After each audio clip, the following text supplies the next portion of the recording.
Hello to everyone. This is so special to be with you all, and so great to see so many old friends and a few new friends who I haven't met yet, but hopefully this call will be a chance to connect with those of you I haven't met, and I think it's going to be just a great chance to get into all of this. So forgive me, I have prepared my opening remarks in writing, which is not my normal style, but you've seen me do this once before, some of you at least. So I just thought a slightly more efficient way to get into all of this. So I will jump right in, and really looking forward to the next hour. This is one of my favorite days of the year because this project has brought so many wonderful, caring people together. And it's on this special day that we, the CSP team, have the chance to see and thank you all here right now, all at once.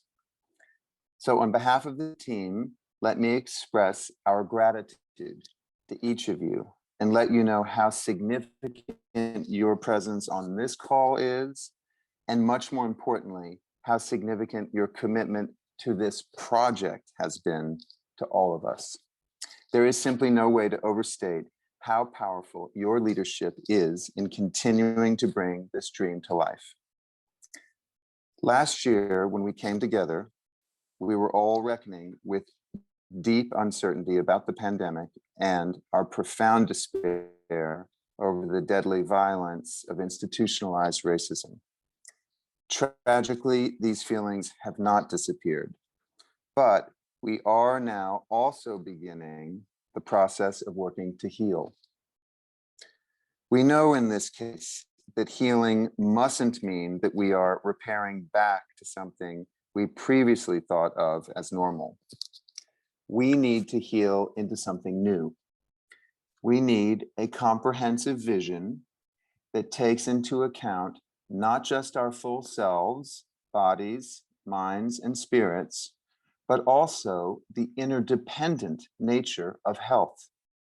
How your health and my health, as well as all forms of health, are all mutually dependent.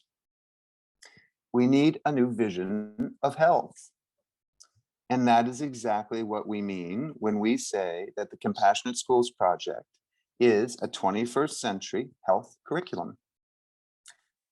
Our curriculum is grounded in the age-old but ever-profound concept that compassion is essential. Your compassion for others, their compassion for you, and ideally, both feelings at the same time. Practicing the habits of compassion connects us to a very safe and grounding place. This is as important today, if not more important, than it has only ever been.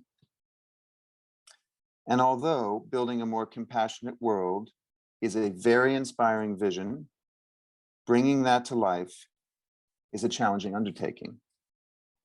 Against the backdrop of the complexities of our day and age, we must be extra vigilant and deliberate to make sure we are doing right by our children, their families, and our communities overall.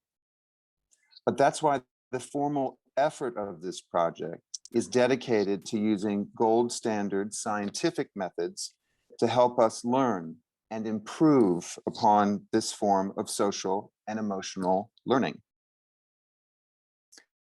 Our commitment to rigor, as well as our engagement at the school district level, as opposed to just the individual school level, are hallmarks of this project. Our lead investigator, Patrick Tolan, who is here with us, called this project audacious the first time we spoke about the CSP. And we on the team have never stopped using his claim as fuel for our ambition. As we finalize our data collection for the additional year, taking the extra time needed due to the pandemic, we are also looking ahead. As planned from the outset, we are now in the happy position to begin our work with other school districts around the country. Louisville remains the home of the vast majority of CSP activity. Today, reporting out on Louisville, we'll have a few words from our great friend and incredible partner, Marty Polio, the superintendent of the Louisville school system, as well as the incredible Alexis Harris from our own team. After that, David Germano, who you all know, will get us a lead on how we're beginning to organize our national engagement. And then we will share with you about the CSP program and study going on in Charlottesville. This is the CSP curriculum as you know it, but with a different research angle that tracks more specifically the program's connection to the implications on our children's physical health. Jim Notaro, head of pediatrics at UVA, and Paulina Mashenko will give us an overview of the work unfolding in Charlottesville. Tish Jennings, who you all also know, has been integral to the Charlottesville rollout, as with all things CSP, and she is here with us today too. Finally, we will have a brief fundraising update, and after that, we look forward to opening it up for a group conversation. We're so excited to hear your insights, your thoughts, and your questions. And let me just add, I hope we don't have enough time today, because I hope we have so much to talk about that we will run out of time. So just know we're eager to follow up with you all.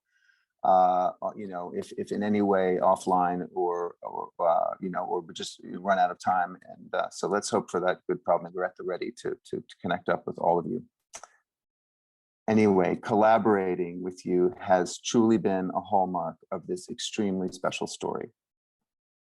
Thank you again for making it possible to engage with over 19,000 children in Louisville and with thousands more to come.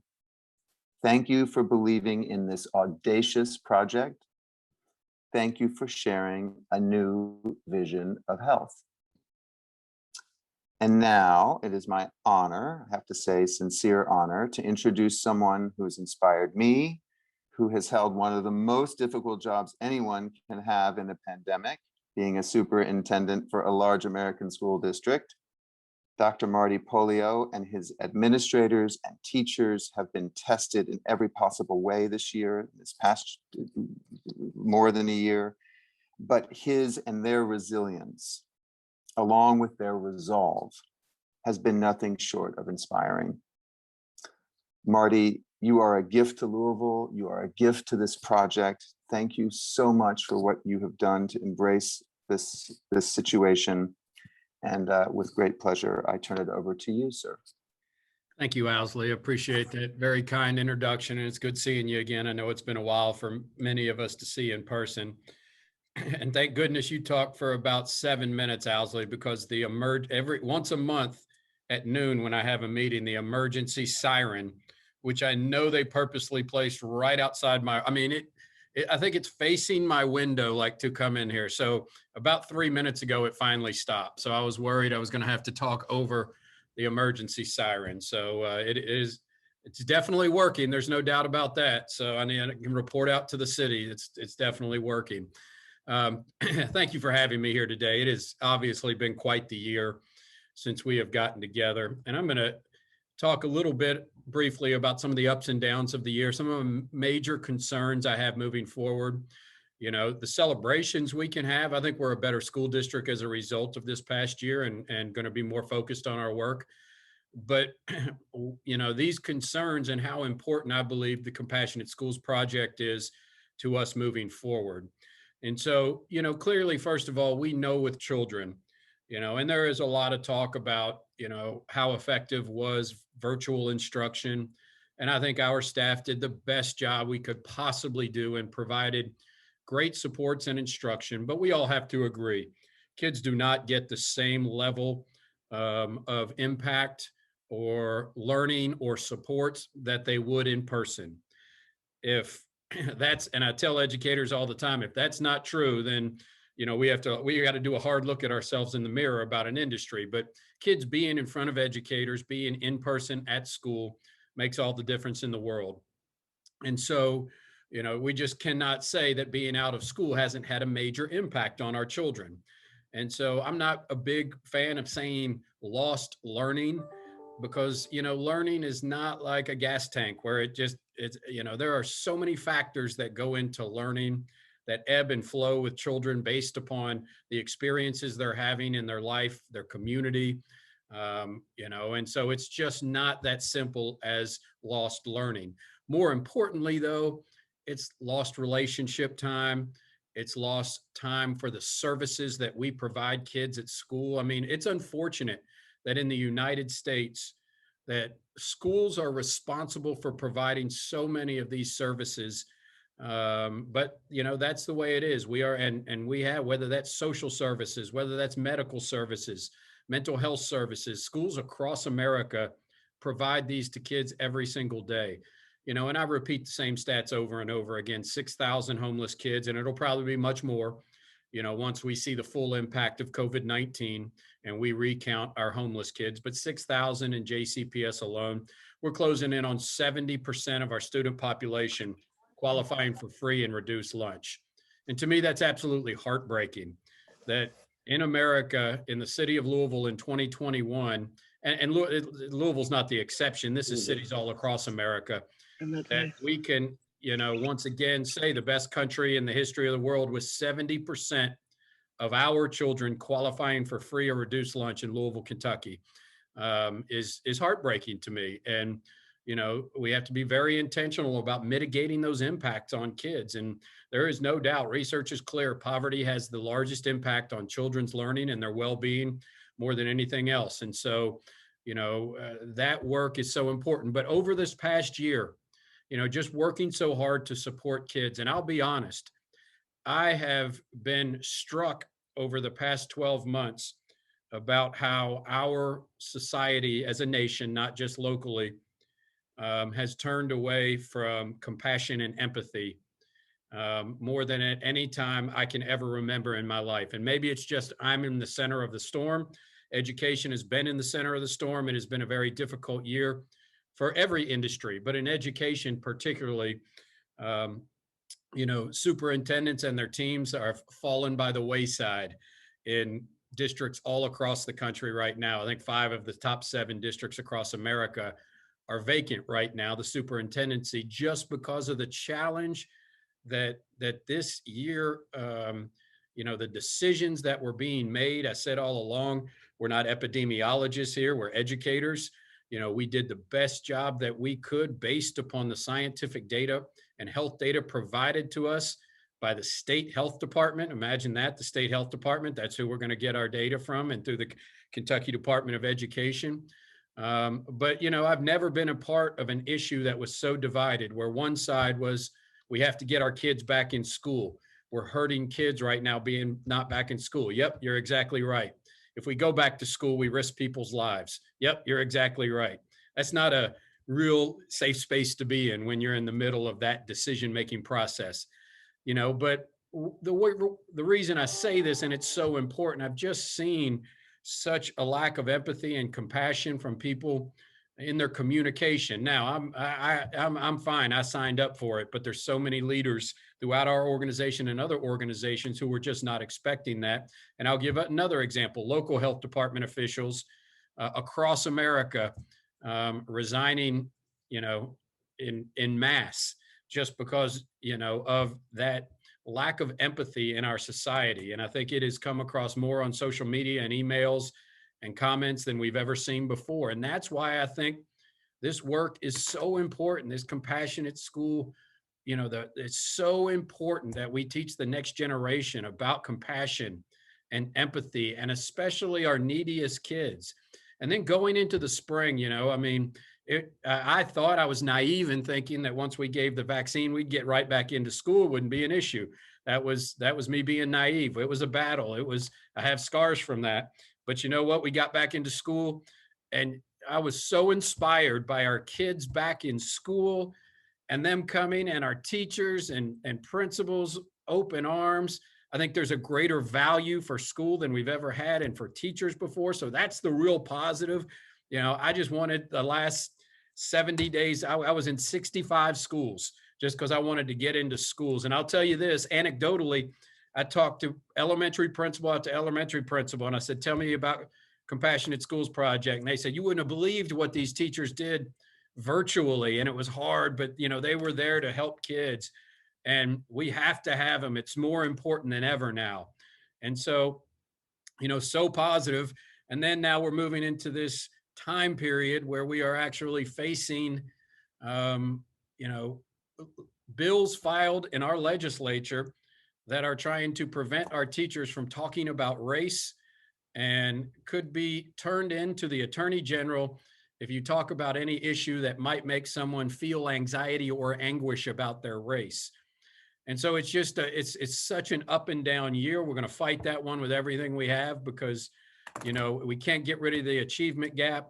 We can't do the things we need to do unless we're honest about the challenges we have. We talk about race. 12 months ago in this community, we had everyone making statements about the support of racial equity around the Breonna Taylor situation, who, let me remind you, was a JCPS student at Western High School. And we talk about Compassionate Schools Project. So many of our young females see themselves in the Breonna Taylor. And then here we are 12 months later saying we can't talk about that in school. That's devastating. And we're going to fight that all the way through the session. But I say all this to say that we are in one of the most critical times, I think, in the history of education. That number one, we have to be willing to open our arms and welcome our kids back. The temptation is going to be everything is about test, assess, and intervene, like it's a medical office. And we have to, I listened to Jeffrey Canada a couple weeks ago it was, Harlem's Children's Zone. And he said our first semester back in school should be all about re-engaging kids, welcoming them back, feeling comfortable, addressing their needs, and yes, there is a place for intensifying those academic supports, but making sure kids have what they need to feel successful. And that's where this project is so important. And I just can't tell you, I can't wait to see the data from the University of Virginia, but anecdotally, our principals, who are implementing this program, they feel this is the backbone of their return to school plan, that opening their arms and having kids be able to deal with the issues. Because I will say this, and this is on the negative side of things. I know I'm up and down here. We've had 84 homicides in our community this year alone, 84. I was in front of our principals last Wednesday, and I asked them to raise their hand of how many of them have had a student, a JCPS student, current or former, get shot and killed over the past year. And I would say close to half of our principals raised their hands. And so this, once again, this is not just a Louisville issue. This is city after city. And I have my 24 years, I can't tell you how many kids I have known who have died because of gun violence. And so, we have to stop this pattern in city after city. And I know everyone wants an immediate answer. And I know there's a lot of various things out there that we could do a whole afternoon probably talking about causes and what we should be doing. But I got into this profession because of, I think, education is the key to changing outcomes for kids, changing, their trajectory in life, and, their children's children and children's children's children. Because when you break that cycle of poverty, it is a generational impact. And so that's why I believe that identifying our elementary school kids, teaching them to cope, with struggles in their lives and ways that they can handle that through the Compassionate Schools Project is a game changer. And if you don't believe me, you can talk to any one of the principals that have done this. And they just beg me every time I come in, please do not take away Compassionate Schools Project. Suzanne shaking her head. I know she hears the same thing. So although it's been a challenging year, it's been a positive year with CSP. And I know our teachers have worked hard in schools to continue that progress. And I know we're going to pick right up where we left off in our elementary schools, and can't wait to continue the work. So thank you, Owsley. Marty, thank you so much. It's incredible to hear your update, and thank you for it. All the difficult and the good is so important for us to hear from you. So we cannot tell you how grateful we are for your time. I think now, please jump in, others if I'm wrong, but I think we get to turn it over to our amazing project leader in Louisville, Alexis Harris. Yeah, great. Yeah, thank you so much, Marty, for that really powerful account of this past year. Like Owsley said, I'm Alexis Harris, and I'm the project director here in Louisville. And to get started, I wanted to give a brief update about our research here in Louisville. When data collection went on hold, of course, due to COVID, our research team dove into two lines of work: data management and working with JCPS to prepare for alternative assessment options. Understandably, the district eventually concluded that they would have to rule out any data collection for this school year. However, they made the suggestion that we could attempt again in the fall. And so we're really pleased to report that we were able to obtain funding from the Robert Wood Johnson Foundation to make that possible. Turning to implementation, we just heard some great accounts from Marty, but I'll give you, some of my perspective on what's been going on with CSP over the past year. CSP has been ongoing in 18 elementary schools in JCPS, with teacher salaries covered by the district and all training and implementation support provided by our team.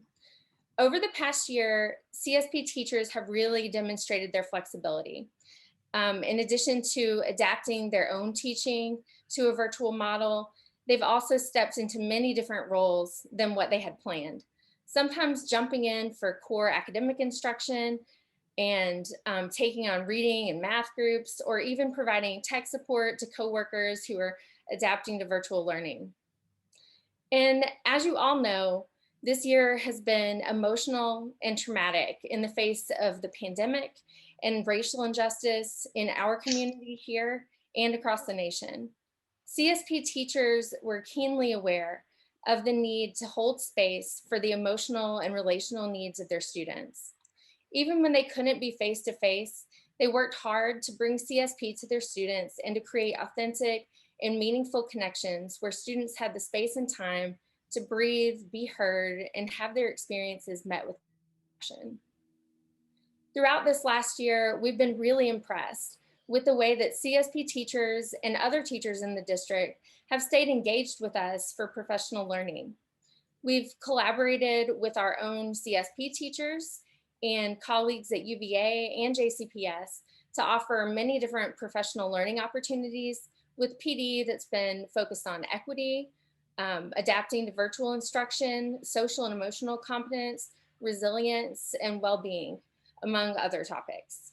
And currently, we're planning a whole strand of programming for the upcoming JCPS Deeper Learning Symposium, which is an exciting conference for educators that takes place in Louisville this August. And this is just one way that we'll continue to promote a community of mutual support and care that's essential for educators and learners to flourish. The challenges of this year have made every teacher and student struggle to feel connected, and teachers and myself have sometimes wondered, if we're making an impact. And I have an email that I wanted to share with you all that came to one of our teachers this February, and I think gave all of us some of the reassurance that we needed. And this email was from a former student. And she said, "Hello, you might not remember me because I only had you for 1 year and barely interacted with you, but I was one of your students from Compassion. I'm in the 8th grade now. I'm writing this to thank you for being a person that helped me be who I am today. As a 5th grader in Compassion class, I did not really focus, didn't realize the importance of your class. However, as years went by, I started to realize that it's not that easy to be at this point of your life and be truly happy. Stress, anxiety, and just unhappiness takes over sometimes. And I want to thank you because if you were never in my life, I would have never known how to handle the negative situations that I was in. I thought that the breaths that you taught us how to take were pointless. But now I find myself following your directions on breathing, finding your safe spot in your mind, and I find myself thinking of the person that helped me do this daily, which was you. Again, thank you so much just for being such a positive person and teaching others how to be as positive as you. So I think that email by itself is powerful. But one of the reasons that this email was so powerful to me is that it came from a student who was in the 5th grade when the CSP program started at her school. And that first year for all teachers was a little rocky. And she only had CSP for that 1 year before she moved into middle school. And another, one thing that happened when CSP teachers started implementing the curriculum in their first year, probably 100% of them really struggled with 5th grade in particular. 5th graders were in their last year of elementary school, ready to move on.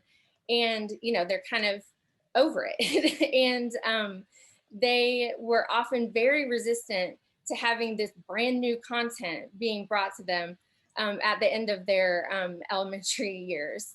And often they did act, really resistant or unengaged. And we constantly were telling teachers, don't worry, even if they act bored, even if you don't think they're engaging the way they should, like they are still getting something out of what you're bringing to them. And so for this teacher and for me, this student's words were really strong and moving reassurance that the seeds that were planted by CSP in the past few years have taken root, and they continue to grow as ongoing supports for students. I think we can all agree, like Marty said, that the CSP curriculum is more important now than ever, and our team is really looking forward to returning to a fuller implementation of the curriculum next year. Hi, Great. I'm Great. Over to you, David. Yes, thank you, Alexis, so much. And now over to our one of our main central people, David Germano. You all know David. Take it away, David. So I'm David, and I'm the executive director of the Contemplative Science Center at the University of Virginia. And our mission is to explore how education can better support student flourishing as whole individuals from K through 5 through graduate and professional education. But for me, and I think for the center, the Compassionate Schools Project was really our earliest initiative and one that's shaped our efforts in undergraduate and graduate years as well. And so I'd like to offer just a brief narrative history of this work to contextualize this juncture where we're at, and then just briefly sketch out the future directions that we're currently exploring. So this began, believe it or not, in the fall of 2012, when I arranged for Patrick Tolan to assist with research in Encinitas in conjunction with a movement and mindfulness elementary school program that was sponsored by an organization that's now known as Pure Edge, which I'll return to in a moment. And then in 2013 and early 2014, with Owsley Brown, we fashioned this powerful relationship between UVA and the city of Louisville as a base for which we thought we would create a new curriculum in relationship to that earlier curriculum and explore a research program that could integrate physical education, mindfulness, social emotional learning, and nutrition. And then in summer 2014, we hired Alexis to work on the ground in Louisville, and she began working with Tish Jennings and others on developing the curriculum. And by the fall of 2015, we were beginning to pilot the curriculum in Louisville within the JCPS school system.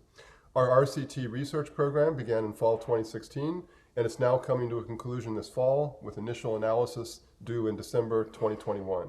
And in 2019, we began to expand the program from Louisville to Charlottesville, Virginia, which was accompanied by an extraordinary research opportunity to understand in new ways the social determinants of health for young children.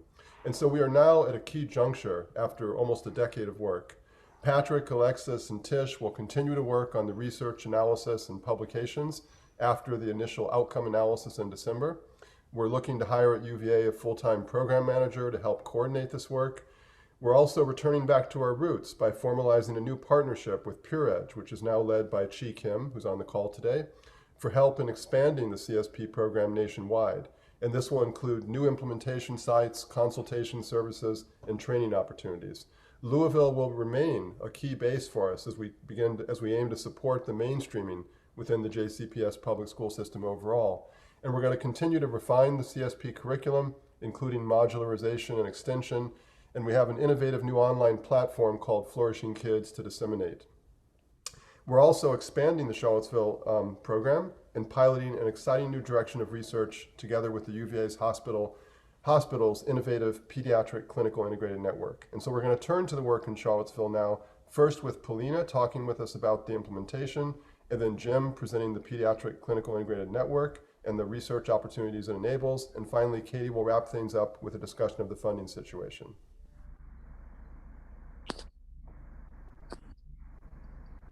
So, great, Polina, great.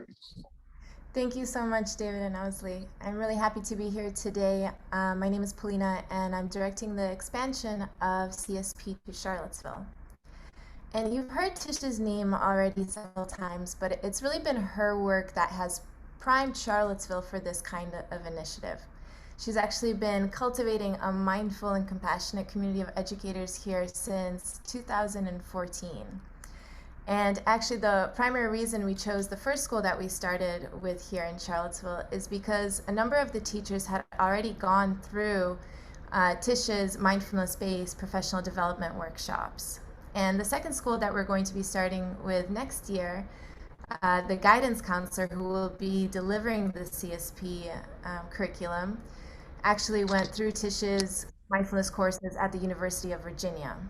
So add that to the offerings of the Contemplative Sciences Center led by David, and we have really great potential here in Charlottesville for the capacity and the interest that we need to grow this project. We've also been working closely with district leaders who so far have been really enthusiastic about continuing and expanding the program. And one thing that really excites me about this work is that it's a great example of taking research and applying it to practice. So based on interviews, observations, focus groups that we've done with CSP teachers in Louisville, and based on our 2 years of experience here in Charlottesville, we're actually developing a whole school implementation model for the CSP curriculum. And what this means is that we're spreading the wealth of the curriculum by engaging more staff in the school to do parts of the CSP curriculum. So for example, here, the guidance counselor delivers the core CSP content, while the specials teachers and the classroom teachers would integrate and implement parts of the curriculum in their classrooms as well. So I wanted to give you an example, and I'll share it in the chat so you can look at it. One of the activities that we do in CSP is creating a compassion board. So where students share acts of kindness and compassion that they've seen or experienced. And so at Johnson, before COVID, we actually had we inspired the classroom teachers to create a permanent spot in their classrooms for the compassion board and make it an integral part of their classroom learning experience. So it's not just CSP. And the idea behind this is that we want to make this a whole school effort so that all the teachers in the school learn about mindfulness and compassion so that they can model it for students and so that they can practice also alongside students. And it's also easier then for the students to integrate mindfulness and compassion in other areas of their lives as well. We're also hoping that this model is more attractive and feasible in other school districts in the United States, which will be important as we expand to other regions. And before I hand it off, I just wanted to say that there have been a lot of limitations due to COVID in the past year, but we've made do. So on the second page in that document, you can see our virtual compassion board that we did using Jamboard. And even though we've had to make a lot of changes, we've received still really positive feedback from the school community, and you can see some of the quotes there. So I'm saying this because we are taking into consideration potential future situations like this But we also see promise in the work, regardless of the implementation method. So I want to thank everyone who has supported this transformative work thus far. And I'll hand it over to Jim, who's been really instrumental in making this project happen in Charlottesville. Thank you. Thanks, Polina. So again, I'm Jim Notaro, the chair of pediatrics at UVA and the physician in chief of the UVA Children's Hospital. We and I believe that the Compassionate Schools Project will lead to real improvements in child health and well-being. That's why we're here. That's why we do what we do. And all of us on the call today are convinced that the way to ensure healthier teens and adults is to equip young people with the resilience that they need to function well and happily in the modern world. But if we ever want to go much bigger on this initiative, we'll have to demonstrate quantitatively that we have actually improved the lives of these children. At some point, someone's going to ask, how do you know it works? But to show an effect, what do you measure and how do you measure it? And we think that one answer may lie in the UVA health system. So more specifically, let me introduce you to Fortify Children's Health. It's a clinically integrated network that exists as a joint venture between the Children's Hospital of the King's Daughters in Norfolk, Virginia, and UVA Children's in Charlottesville. Now, a clinically integrated network, or a CIN, is a legal safe harbor that was created by Congress in 1997, under which otherwise unaffiliated healthcare institutions can work together as long as they deliver better health at lower cost for the population in question. The Fortify CIN was formally launched 3 years ago, now covers over 80,000 Virginia children and is rapidly expanding. The CIN has captured the large majority of children living in downtown Charlottesville, including the majority of kids at the elementary schools that we're targeting. So in order to deliver on the promise of better care at lower costs that the CIN statute requires, we need to apply rigorous analytical processing of health-related data. This can be done without individual consent as long as the purpose is to advance the aims of the CIN and in fact to meet the legislative mandate of the CIN. So the CIN has purchased a health IT platform that analyzes every child's electronic medical record. The IT platform tracks health data of the individual child, but it also compiles and analyzes the data to interrogate the impact of specific interventions that we might make. So we plan to use the Fortify CIN structure to ascertain the impact of the CSP on Charlottesville's children. Specifically, we will intervene at specific schools and then follow the children in the healthcare system to see if those subjected to the interventions have better health outcomes. That is, does attendance at a CSP school predict better health outcomes? One of our investigators, Dr. Laura Schaefer, who is head of child psychology at UVA, is helping us to articulate specific outcome measures that reflect plausible and important improvements in child health and well-being. We'll be looking at such outcomes as anxiety, depression, attention deficit disorder, and the use of medications to treat these disorders. We have now added school and grade to the electronic medical records for all the kids in the, actually both UVA and the Children's Hospital of King's Daughters. So now for the first time, we can examine the impact of being a student at one of the target elementary schools on the outcome measures in question. So again, this aspect of the CSP project aims to intervene at the level of the school, but capture health-related outcomes in the healthcare system. And in some ways, in my business, this is the holy grail of population health, to be able to intervene where the kids actually are every day, but then to capture health-related outcomes within the healthcare system. It's a difficult task, but we think we can accomplish this under this project and perhaps plot a map for future interventions of this kind. So to close where I began, we think that in order to justify expanding the CSP to many other schools, we need to demonstrate clearly that it benefits children's well-being. Thank you, Jim. Thank you. I am going to go ahead and share my screen really quickly. Can everyone see this? Good? Okay. Hi, my name is Katie Sewell, and I want to echo Owsley's gratitude to each of you here today who helped make this work and progress you just heard possible through your generous philanthropy. Having picked up the relay baton from Aaron Hall just a year ago, I'm overwhelmed by what you've created and how you've been creating it with such a collaborative spirit among many groups and individuals. It's a rare culture that's been created around the CSP, and I'm thrilled to be a part of it now and part of growing it for the years ahead. Here you see an overview of our immediate and long-term funding needs to continue our efforts in Louisville, Charlottesville, and beyond. As you likely gathered just now, we're at a juncture where we're looking to further root ourselves into these communities while planning to expand our reach beyond them. With that in mind, we've outlined immediate needs you see here at the top and longer term needs over the next 3 years just below, which is the structure we're striving toward to provide consistency to our coaches, program directors, but perhaps more importantly, our students, teachers, and administrators. It is our hope that we can connect with you to discuss your interest in supporting this work again, or perhaps for the first time. So a sincere thanks to all of you for being here today, and thanks to our fearless leader, Owsley, who I'm going to pass it back to facilitate a Q&A. Okay, Katie, thank you. I'm looking at the watch. Thankfully, there's at least 15 minutes left till the top of the hour. And certainly I can stay on with anyone else on our team. For those of you who would, might want to stay on beyond the next 15 minutes. But as you can see, we, watch out what you dream for, watch out who you work with, Patrick Tolan.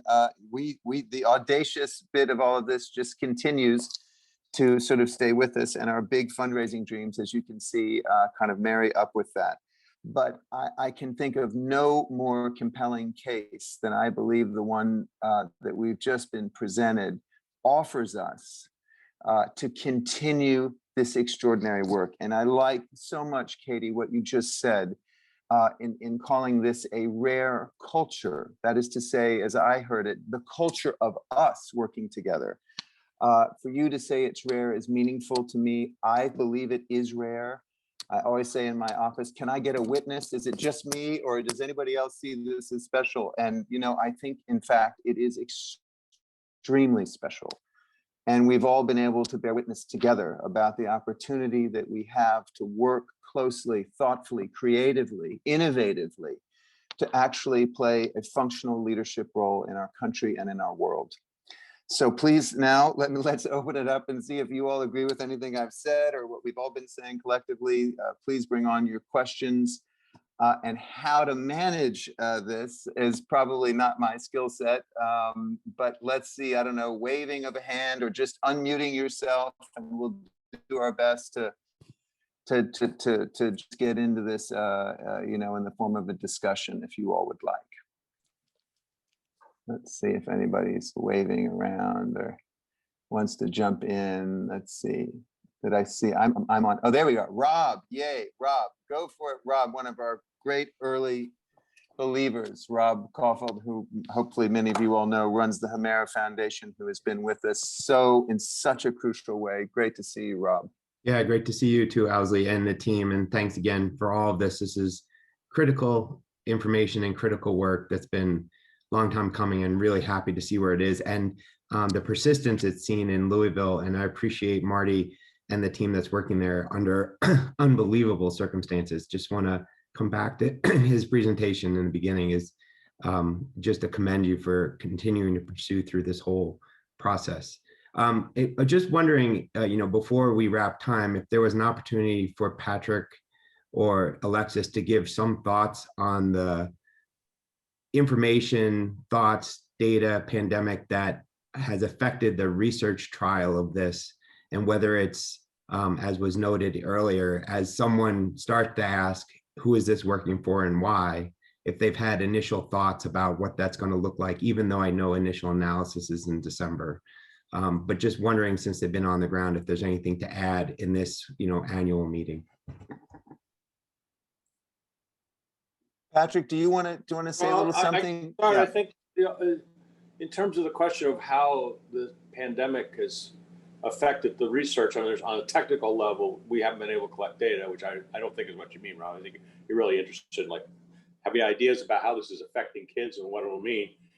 And one way the technical intersects with that concern is that people in the research world that I'm in, we spend an enormous amount of time, and Tracy, I know you're on here from Robert Wood Johnson. We talk about this with people who fund us about how do we make sense out of these data? Has it been a traumatic, transition and the new data is a different kind, or is it really that we're continuing along and we'll be able to see how the event played out for different people? And I think those things are both opportunities to learn about development that we wouldn't have had when you have a big event like this.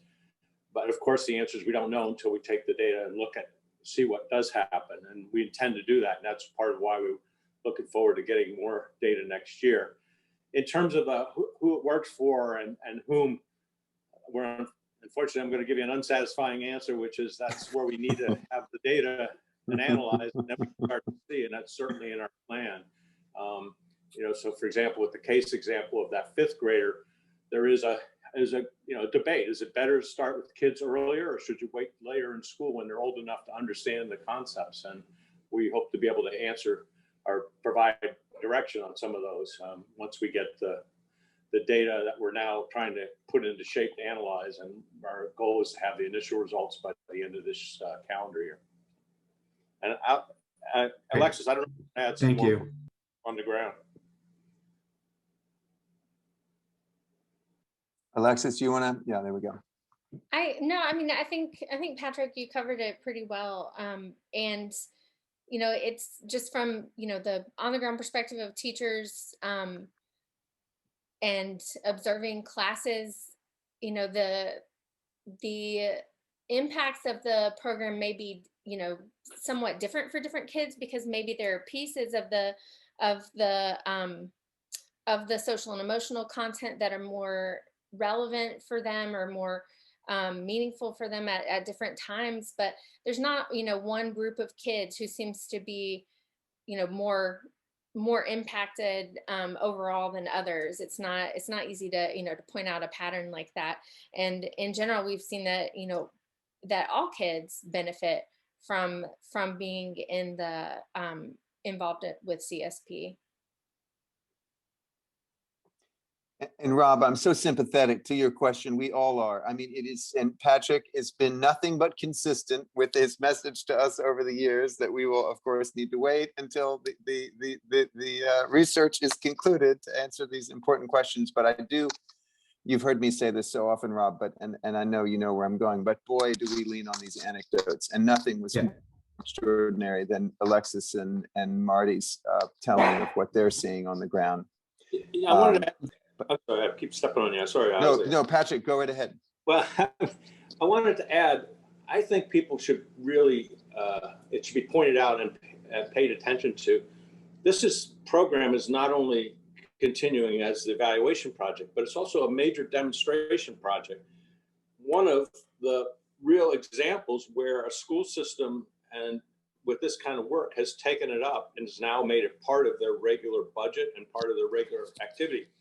In the world of innovation and education, it's almost always the case that once the outside money is moved out, or the advocates are not working as hard as they can to keep it there, these things don't continue for lots of reasons that we won't need to take time to. But that's not the case here. And that's a really important thing. And I think what Jim and the team are doing in Charlottesville is another potential example of where this can become institutionalized and be an example of how to connect, as he said, connect education to health.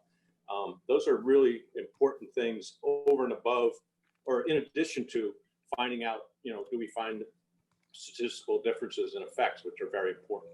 So I just wanted to add that.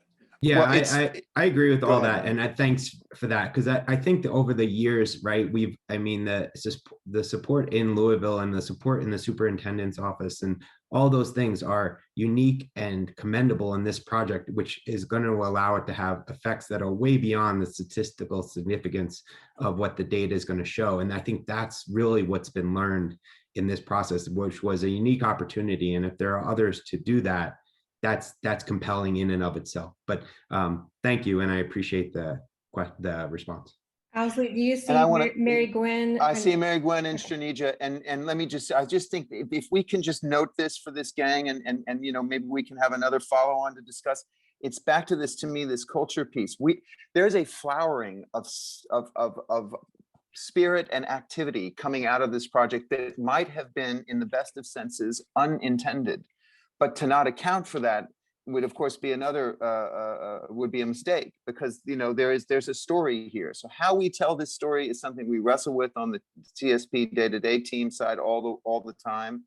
And you all can help us tell this story well. And Rob, kind of how you just gave voice to it, and Patrick's point that, you know, this is just highly unusual to be in the situation that we're in JCPS alone. It's just not, it doesn't happen typically. So I am told, and I believe Patrick Tolan. So anyhow, let's go, Stranija, just because you're on the left, you go first, and Mary Gwen after Stranija. Thanks, Owsley. And it's just been such a pleasure to hear from all of you. Really deep bows of thanks and respect for this worthy work. I guess I'm just so curious, in this unprecedented year and a half, any unexpected silver lining learnings, because for all of the challenges, for those of us with the luxury and maybe ability to look at this time this way, it was such an awesome invitation to be more inward, because we couldn't be more outward.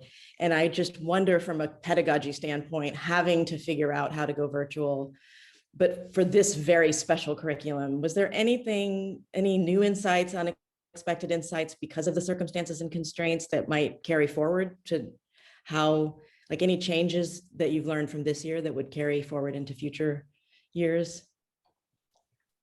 Alexis, I think that might be you. Yeah. And Polina. Tish and the Polina, yeah.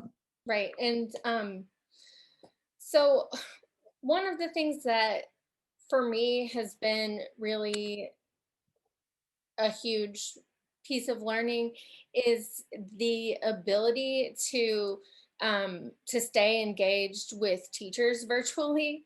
I think a lot of what we have done in professional development, it is about, you know, building community and being together and actually, you know, doing activities together, having experiences, and none of that, you know, is fully translatable to a remote situation. But we were so impressed and surprised with the degree of engagement that we maintained with educators, and the way that they were able to stay connected with each other, to share what was going on with their schools and their classrooms and what they were learning, and with us, to be able to, you know, to have new conversations, and oftentimes, you know, different people, you know, of course, responded to the, you know, remote environment than did in in-person environments. So I think that one piece of learning for us is that we need to, you know, take that forward and have different ways for people to access professional learning, because, you know, sometimes, even though we hold this like in-person experience sacred, sometimes that might not be the best environment for every single person. And if they're, you know, really worried about being away from home on a weekend or in the evening, then, you know, virtual can be really good. And it should be an opportunity that exists to, you know, to maintain access. So I think that's, for me, that's one of the silver lining learnings. I might jump over to Mary Gwen just in the name of time. I know we're getting so close. There's so much more to say on all of your questions, Shanija, but thank you so much for it. Mary Gwen. Thank you, Owsley. I was really excited to hear Jim's report on connecting this with health data, and just wanted to raise the question, Marty, in particular, with the United Community platform, and whether it's runs on Unite Us, which is a national platform that's been connecting community providers and service providers for referral. And JCPS is going to be one of the first education groups that they're connecting with over this next year. Whether there might be some intentional, that Unite Us connects into several Medicaid plans and some of our providers here to be able to connect that health data in the same way. Just wanted, and specifically to CSP as an intervention that's would be in the database. So I'll just, Gil Liu, who is on our board and was the head of Medicaid for Kentucky for children until he moved to Ohio, we had talked about that, about essentially doing something quite like what Jim was talking about, which is trying to track health outcomes for the kids who are in, and still. Oops, I think we lost Patrick. Marty or Jim, do you all want to jump in on this? I'll just jump in real quick. I think that's a great point, Mary Gwen. I hadn't thought about that as being a part of the platform itself, but we are having a big meeting about going forward with that platform and how it could be used next week or 2 weeks. And so I think that's a great point. I think we could integrate CSP into that. I think it would be data.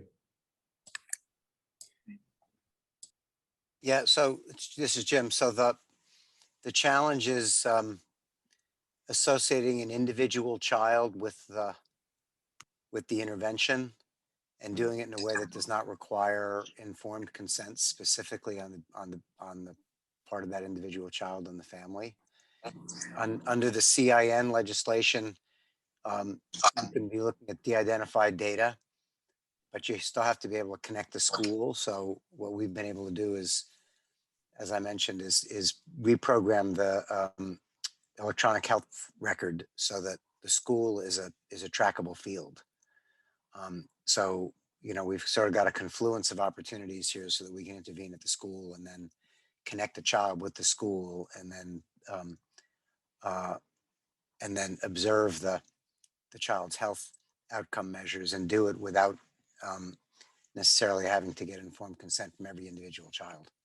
So the data will be de-identified, but at least allows us to interrogate the impact of the interventions. I think we can take one more question, Owsley. Oh, you're on mute, but I see you're saying one more question is good, I feel. Yes, indeed. Let's do it. For anyone who wants to stay on any longer, I for one can certainly stay on.